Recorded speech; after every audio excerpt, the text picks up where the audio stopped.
Hello दोस्तों, आप सभी को अपने यूट्यूब चैनल इन्फॉर्मेशन पर आरजी एक बार फिर से स्वागत है। जैसा कि आप लोग जानते हैं कि मेरा नाम अजीत कुमार है और इस वीडियो में हम लोग बात करेंगे, पिछले दो वीडियो में बात की है डैम्स के बारे में, उसी से आगे इस वीडियो में बात करेंगे जो कि आपको विभिन्न प्रकार के एग्ज़ामों में हेल्प करेंगे, जैसे कि UPSC, state PSC, banking, railway आदि एंड मेंस में सबसे ज़्यादा इससे में आपको बहुत ज़्यादा हेल्प करेगा ये डाटा, या पीसीएस हो या यूपीएससी हो। चलिए उस वीडियो में, पिछला वीडियो में बात की, उससे अगला वीडियो में बात करते हैं इसके बारे में। ग्रीन हाउस गैस का इन्फेसिजन। ग्रीन हाउस गैस किस प्रकार से इफेक्ट करता है, particularly in the tropical region and hydro power reservoir जहाँ पे इलेक्ट्रिसिटी का निर्माण किया जाता है, उस जगह पे ज़्यादा डैम्स का यूज होता है। Emit of the significant amount of the green house gases, और ग्रीन हाउस गैस ज़्यादा निकलने के कारण प्रभाव बहुत पड़ता है वायुमंडल, weather, climate, environment, ecology, flora and fauna सभी को इफेक्ट करता है। The water gather behind the dams of the created the unusual against our lake of often kills of a lot of the existing ecosystem. Bacterium in the water decomposed यानी नष्ट होना।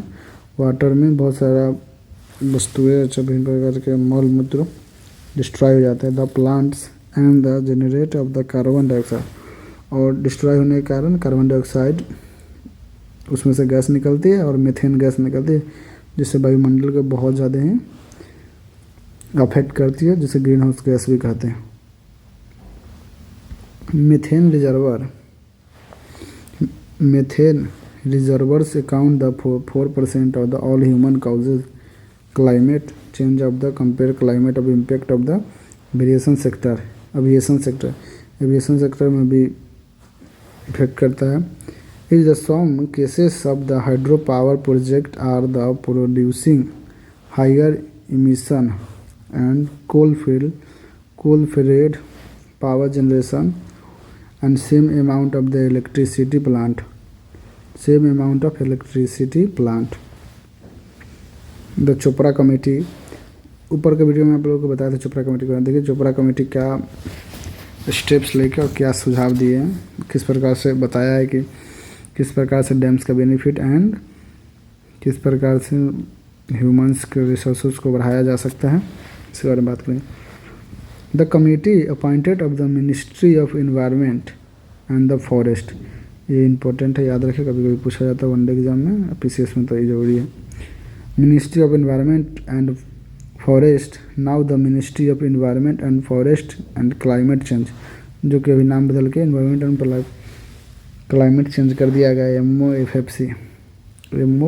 MOEFCC, October 2013.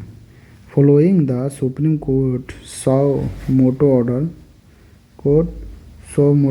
अगस्त 30 अगस्त 2013 को decision बताया था। The committee suggested that the hydroelectrical power project help of the should be built in the paraglacier region. Paraglacier region has the loose of glacier debris which of the carried downstream and the disastrous. ये committee बोला था कि hydro power project जो लगाया जा रहा है वो ज़्यादा ही स्नोफॉल एरिया में, पहाड़ी एरिया में न लगाए, क्योंकि ज़्यादा लगाने के कारण वहाँ पे ज़मीन का रिसाव होगा और इस कारण से विभिन्न प्रकार के आपदा आने का संभावना ज़्यादा हो जाता है, और ज़्यादा हो के आता है। जैसे कुछ ही दिन पहले सुने होंगे, वो उत्तराखंड का कोदन मठ था, वो ज़मीन धंसने लगा था, घर कितना क्रैक हो गया, उसी प्रकार से। It also rise the object of the construction help of the region 2200 से 2500 metres above the sea level से 2200 से 2500 मीटर दूर कुछ भी कंस्ट्रक्शन किया जाए।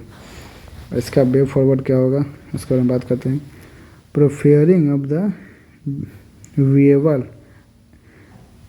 अल्टरनेटिव्स, विभिन्न प्रकार के स्टेप्स लिए जा सकता है, जैसे कि प्रायोरिटाइज सोलर विंड्स, सोलर का ज़्यादा यूज किया जा सकता है, विंड का यूज किया जा सकता है। Project visible of the sustainable alternatives of the hydro electric power project को थोड़ा सा कम ध्यान देगा, सोलर और विंड्स के ज़्यादा ध्यान दिया जा सकता है। However the improving dams of the operations and the finding more suitable, अब डैम्स बढ़ाया जा सकता है, more suitable of the location और the such infrastructure should be also the part of solution, ये सॉल्यूशन में हो सकता है, इंफ्रास्ट्रक्चर को डेवलप किया जा सकता है।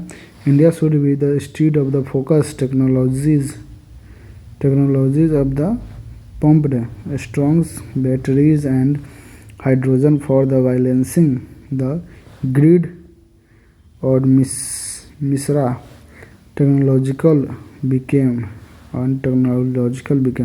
economically visible will be the weakness of the case of large dams, कि डैम्स जो है, डैम्स बनाने से उसमें विभिन्न प्रकार के यूज करने से छोटी छोटी चीज़ें जहाँ आपको ज़्यादा ही धार आने का धार आता है उसका से इलेक्ट्रिसिटी का यूज भी किया जा सकता है, उसके वे फॉरवर्ड हो सकता है थोड़ा बहुत।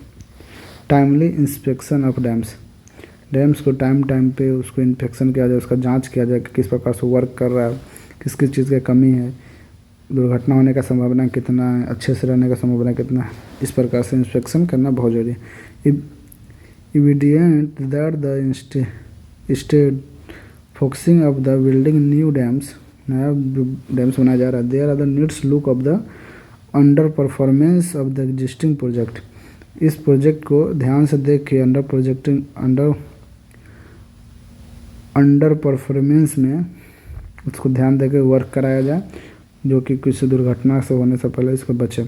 India must the conduct a the cost benefit analyse it's the existing dam and the conduct timely safety reviews in order to ensure their operational ecological safety, environment safety, weathering safety, inhabitat and downstream, गिरने वाले area, ज़मीन खसकने वाली सभी के लिए अच्छा होगा। 50 years is not defined key because of the significant life of dependent of the factor of the construction of the mining में ध्यान दिया जाए, जो कि 50 ईयर पहले किया गया था उस पर। will be constructed will maintain dam of the 100 year, मतलब बहुत सारा, जैसे 209 डैम का है जो 100 साल हो गया है, उस पर ज़्यादा ध्यान दिया जाए क्योंकि टूटने के जो कि तमिलनाडु, कर्नाटक, केरला आदि जगह पे है। हाउएवर 50 साल जो डैम हो गया उस पर भी ज़्यादा ध्यान दिया जाए, उसका सर्वे किया जाए। Some of cases of dams compare of the 30 साल से 50 साल के बीच वाले, उस पर भी ध्यान दें। Step of recommended by the WCB board, world commission and dams board का कहना है कि list 7 steps as the remedy issue of the rising the dams, this including, dams में ये 7 प्रकार का व्यवस्था होना चाहिए जिसका से डैम्स का मजबूती, उसका ढांचा जब वे फॉरवर्ड होगा अच्छे के लिए आने वाला समय में। Gaining wide public acceptance of the construction any dams, public द्वारा एक्सेप्ट किया जाए। Exploration of the alternative dams, second way forward होगा। Optimal usages of the fixing structure, ये थर्ड है। फोर्थ बात करेंगे तो protection and the restriction ecosystem river basins level, river का जो बेसिन लेवल है उसमें इकोसिस्टम को ध्यान रखते हुए उसको वे फॉरवर्ड की तरह से बनाया जाए। Recognise entitlement affect the people, recognise किया जाए कि पीपल्स को कोई अफेक्ट नहीं होगा, जनता लोग को ठीक से रहेगा, डिस्प्लेस नहीं होना पड़ेगा आदि। एंड